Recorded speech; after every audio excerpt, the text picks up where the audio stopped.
Te ani manihini nei au ia tātou atoa, ia amui mai I roto I te pure, e tō tātou nei mona o tumu, ia maru te are o te miti, pure I te atua. Te atua, te mitua mure ore, wa tē te hora e hamatahia nei tā mātou hamurira.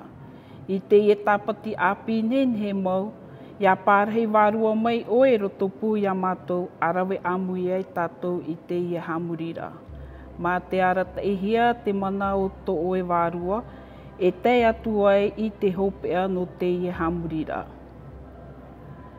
Te atua, ia hamai te atua hia te mau tei e, tuahine, I roto I te ie whare tāpea rā, te whare mai, nā oe rātou e whaoa oa I roto I te reira mau utua whare, e I te mau wahi atua tā rātou e pārahira.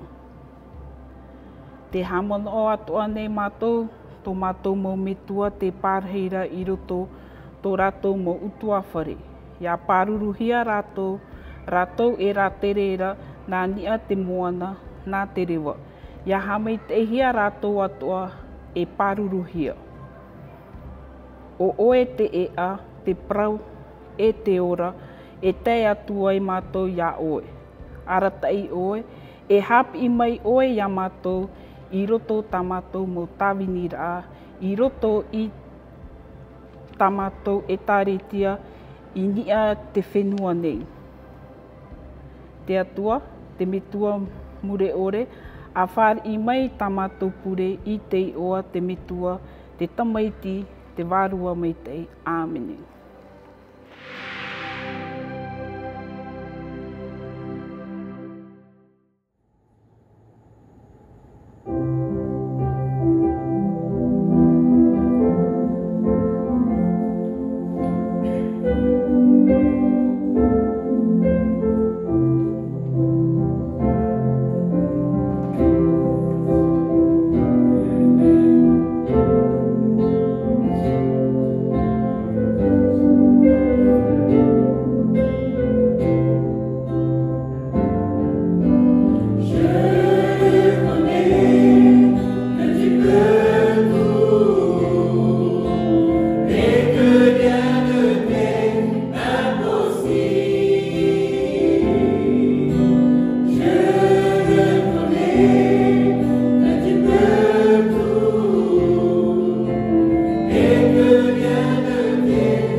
Chers frères et sœurs et amis de l'Église, à tous nos téléspectateurs, bonjour.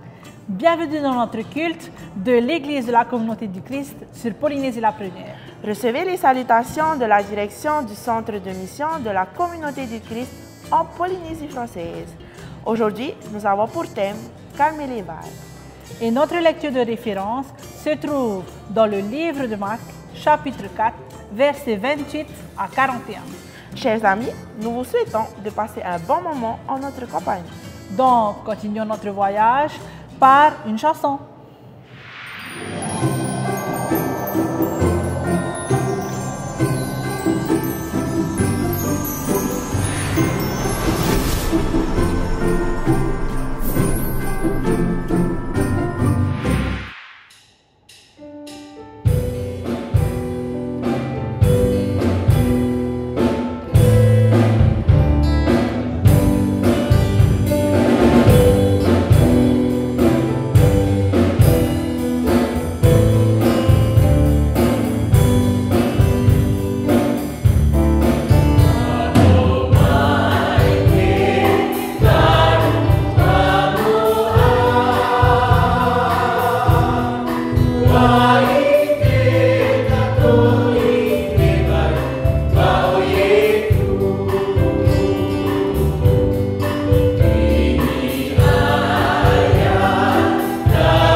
Notre lecture se trouve dans Marc chapitre 4, versets 35 à 41. Il dit ceci. Jésus dit aux disciples, passons de l'autre côté du lac. Les matelots détachèrent le bateau, ils le poussèrent vers le large et déplièrent la voile. Un homme s'assit à l'arrière du bateau pour s'occuper de la barre. La barre commença à bouger lentement, puis plus vite. Elle traversa les eaux tranquilles. Une grande lune jaune éclairait le lac. Les étoiles brillaient tout là-haut. Fatigué, Jésus se coucha et mit la tête sur un coussin. Une surprise les attendait. Bientôt, il dormit profondément. À l'arrière, l'homme tenait bien la barre. Le bateau avançait tranquillement. Tout à coup, un vent très fort se leva. Un énorme nuage noir cacha la lune et les étoiles disparurent. Le vent souleva de grosses vagues menaçantes. qui commencèrent à secouer le bateau. D'un côté et à l'autre, de l'avant en arrière, les éclairs ébèrent le ciel et le tonnerre retentit. Mais il n'avait pas peur. Il se leva et dit au vent et aux vagues, « Silence! Tais-toi !» S'apaisa. Les vagues disparurent, les nuages s'éloignèrent et les étoiles brillèrent. Le bateau continua d'avancer sur l'eau éclairée par le reflet de la lune. Enfin, à destination. Il saisit d'une grande frayeur. Ils se disaient l'un à l'autre, « Qui est donc cet homme, d'où le vent et la mer lui obéissent ?» Et oui, l'autorité est là en lui-même, ce pouvoir de parler à la nature. Mais pour nos matelots, pour nos pauvres matelots, que eux-mêmes étaient des pêcheurs, ils n'ont jamais vécu un moment pareil. La houle prend une forme gigantesque et le vent souffle d'une puissance. C'est la panique à bord. Et haut du bateau. Moi, je remplace une grosse vague par un gros problème. Que je perds la raison. Que la colère me prend les dessus. J'oublie tous ceux qui sont devant moi. Je sais que tout part de travers. Rien ne va plus. Et Dieu me rappelle, même dans les moments comme une grosse houle, le vent souffle fort dans les gros problèmes. Il est toujours là pour moi, pour toi, pour nous. Et surtout même dans les maladies. Rien n'est impossible à Dieu. Dans le chapitre 4, versets 28 à 34, la parabole de la graine de moutarde vient rajouter un plus qui parle de foi. Dieu a mis la parole dans la bouche de Jérémie. Il perdit toutes les bonnes paroles. Tu dois répéter toutes choses en mon nom. Moi, votre Dieu, et unique Dieu. Le Père Céleste qui vous a retiré de l'Égypte. Dieu, il a choisi Jérémie comme leader de son peuple, malgré son plus jeune âge. Il sait qu'il est capable d'être un bon leader, de croire en Dieu et surtout en lui-même. Sa foi lui a sauvé. Pareil pour le potier, a réussi de fabriquer le pot à partir de l'argile, mais pas d'un coup, petit à petit, de façonner, de sculpter de plusieurs dessins, de croire en Dieu et en nous-mêmes, d'avoir le courage, la confiance. Et pareil pour nos matelots qui ont eu peur parce qu'ils n'ont jamais pensé que le lac de Galilée se déchaînera. Malgré, ils ont fait appel à Jésus de venir en aide. Pour nous, c'est à travers nos prières d'établir de nouvelles relations avec Dieu, avoir confiance avec Dieu. Je vous laisse sur cette méditation, comme dans la chanson. Même si les océans se déchaînent, je le traverserai avec toi. Père, tu domines les tempêtes. Je suis tranquille, car tu es là. Amen.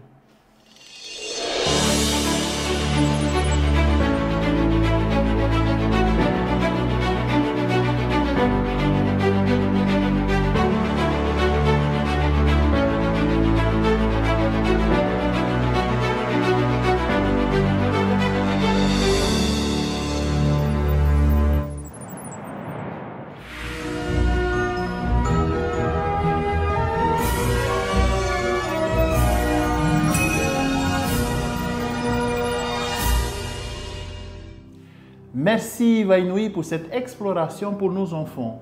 Merci Vainouï. Aujourd'hui, nous allons analyser cet épisode incroyable où Jésus est présenté comme l'agent de Dieu qui apaise les tempêtes et le vent afin de ramener le calme au sein du chaos. Benoît, peut-on revenir un moment sur l'auteur et surtout, peux-tu répondre à la question qui a été posée la semaine dernière, à savoir où était Marc lors des événements importants de la vie de Jésus? Tout à fait. Comme nous l'avons vu la semaine dernière, l'évangile de Marc est le plus court des 4 évangiles.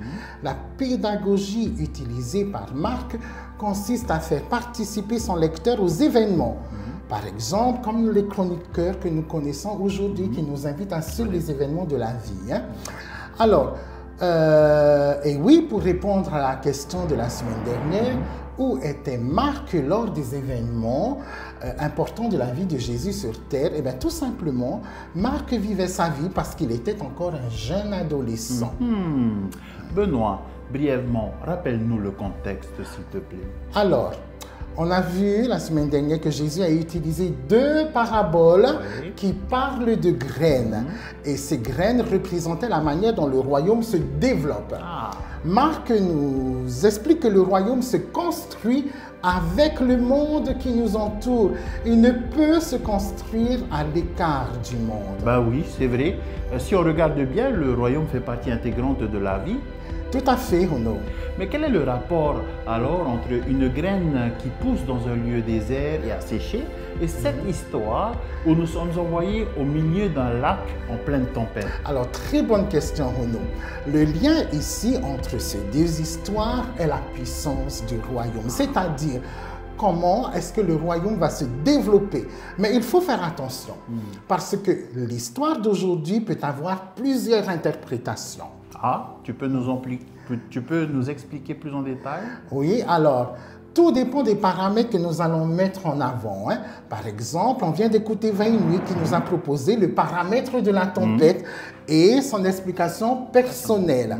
Cependant, dans la compréhension populaire, les amis, la barque va être le paramètre déterminant qui va représenter l'Église. Et la tempête alors? Alors oui, Renaud, la tempête va représenter les vicissitudes de la vie au milieu desquelles l'Église va exister, au milieu desquelles l'Église va grandir. Mais que cherche Marc à nous expliquer au travers de cette métaphore?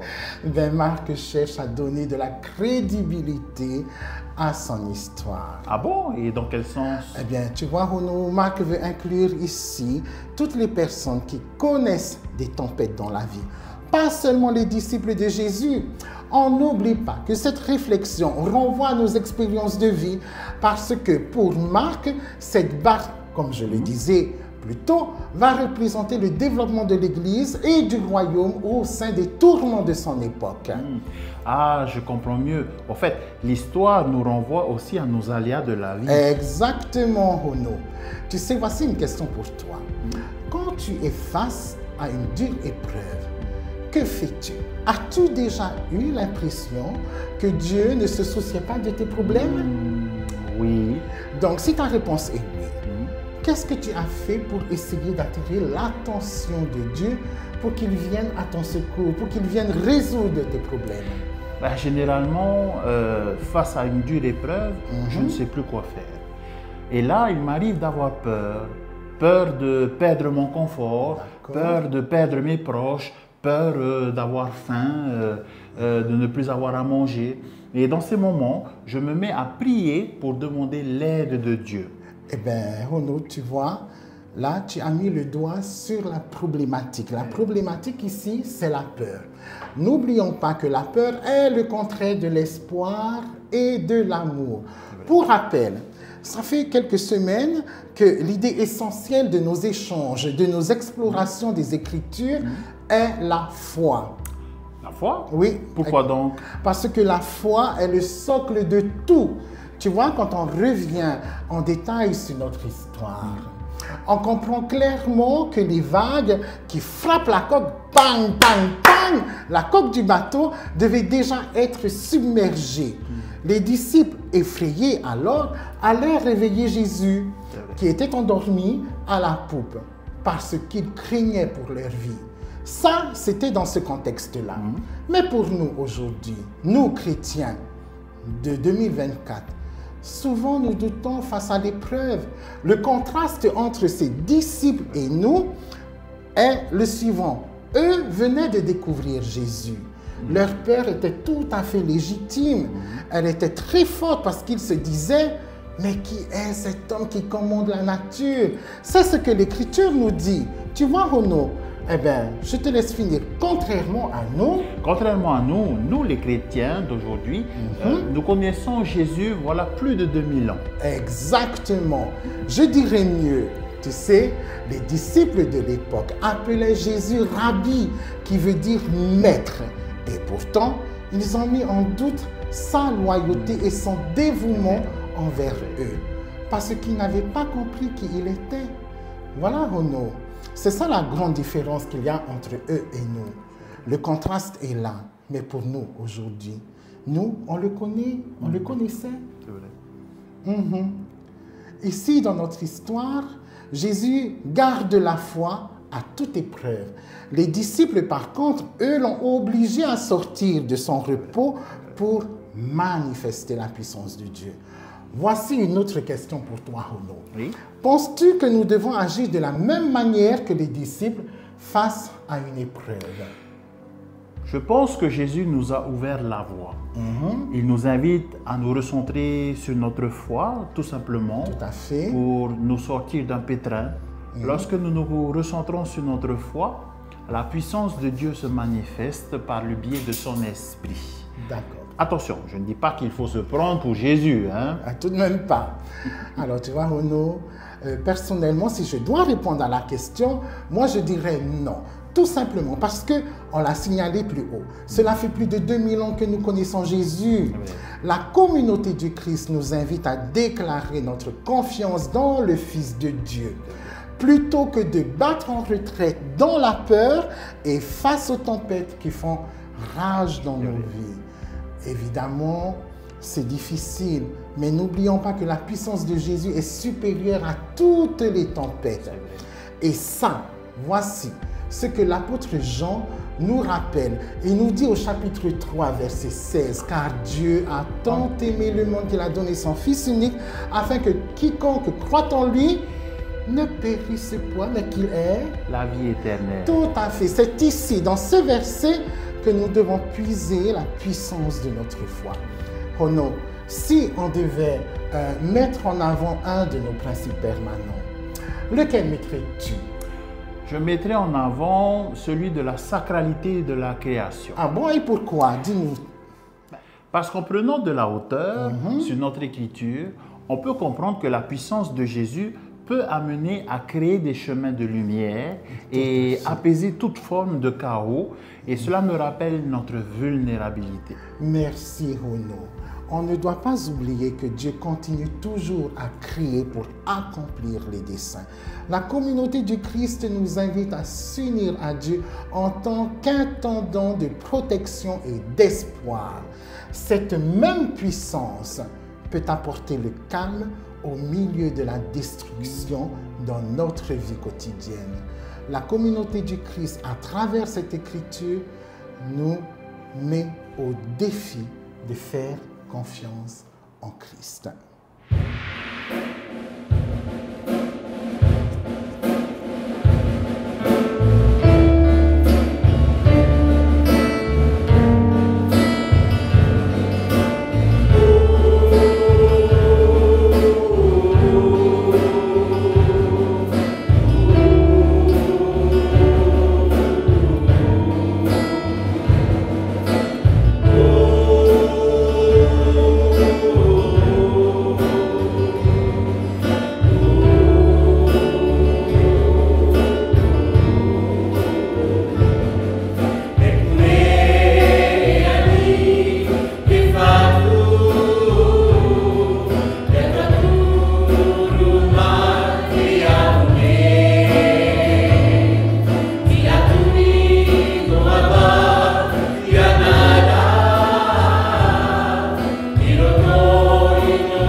Chers amis, nous sommes arrivés au terme de notre programme. Nous remercions tous les partenaires qui ont contribué à la réussite de nos programmes de ce mois. Et n'oubliez pas que vous pouvez retrouver cette émission sur notre chaîne YouTube ainsi que sur notre page Facebook. N'oubliez pas d'être une bénédiction pour votre prochain.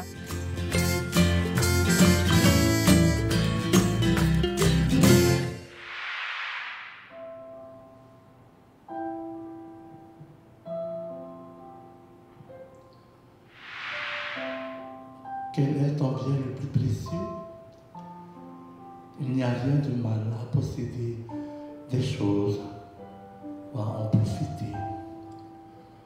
Le problème se pose quand ce sont ces choses qui nous possèdent. Heureusement, Dieu a fourni le modèle d'une façon différente de vivre quand il a sacrifié son plus grand trésor pour nous. Sa générosité est sacrificielle et à contre-courant de la culture. Lorsque nous donnons comme Dieu le fait et que nous l'honorons en le faisant, cela nous rapproche de lui. Cela nous amène à cesser de nous regarder et à commencer à nous soucier des autres. Plus nous nous rapprochons de Dieu, plus nos priorités et nos valeurs commencent à refléter les siennes. Alors, comment vivre généreusement? Cela commence par demander à Dieu de te donner un état d'esprit généreux. Si tu ne sais pas comment faire cela, fais-le en prière. Lorsque tu t'abandonnes à Dieu en vivant généreusement, cela change tes vies. Prions Dieu. Une prière pour un cœur généreux. Seigneur, merci de m'avoir montré à quoi ressemble la générosité. J'avoue qu'il m'est parfois facile de me concentrer sur des choses qui n'ont pas d'importance. Mais aujourd'hui, je m'abandonne à ta volonté en te faisant entièrement confiance. Change ma façon de penser et donne-moi un cœur généreux. Faites-moi prendre conscience des ressources dont je dispose et de la manière dont je peux les utiliser pour servir les autres.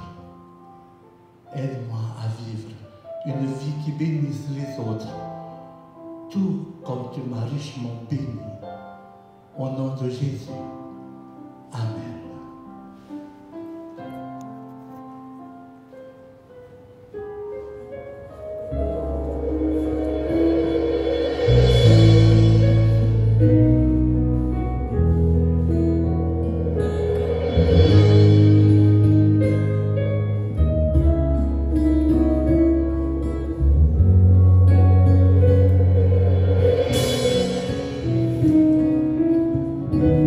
Change mon cœur.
Kita